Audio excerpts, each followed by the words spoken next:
ये दुनिया के सबसे संकरे समुद्री रास्तों में से एक है, कोरिंथ नहर। लगभग 4 मील लंबी ये नहर अपने सबसे संकरे हिस्से में सिर्फ 75 फीट चौड़ी है। इसके दोनों तरफ चट्टानी दीवारें लगभग सीधी खड़ी हैं, जिनकी ऊंचाई करीब 300 फीट तक है। ऐसा लगता है मानो किसी विशाल ब्लेड ने जमीन को बीच से चीर दिया हो। ऊंचाई से देखने पर यह जमीन पर एक साफ दरार की तरह दिखती है। जहाज की डेक से ऐसा महसूस होता है जैसे आप किसी पत्थर के गलियारे से गुजर रहे हों, जहां दीवारें आपको दोनों तरह से घेर रही हों। इसकी कम चौड़ाई की वजह से हर सफ़र रोमांच और तनाव से भरा होता है। जब बड़े क्रूज शिप यहां से गुजरते हैं तो उन्हें मदद के लिए हमेशा टगबोट्स का सहारा लेना पड़ता है।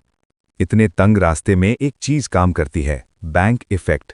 जहाज और चट्टान की दीवार के बीच पानी की रफ्तार बढ़ जाती है, जिससे प्रेशर में अंतर पैदा होता है और जहाज एक तरफ खिंचने लगता है। इससे स्टीयरिंग संभालना बहुत मुश्किल हो जाता है। जहाज यहाँ बहुत धीमी गति से चलते हैं और पूरी नहर पार करने में 30 से 60 मिनट लगते हैं। दीवारें इतनी करीब होती हैं कि यात्री अक्सर अनजाने में अपनी सांसें थाम लेते हैं। आखिर इसे इतना संकरा क्यों बनाया गया? इसकी कोशिश पहली शताब्दी में भी हुई थी, लेकिन तब की तकनीक इतनी एडवांस नहीं थी और काम बीच में ही छोड़ दिया गया।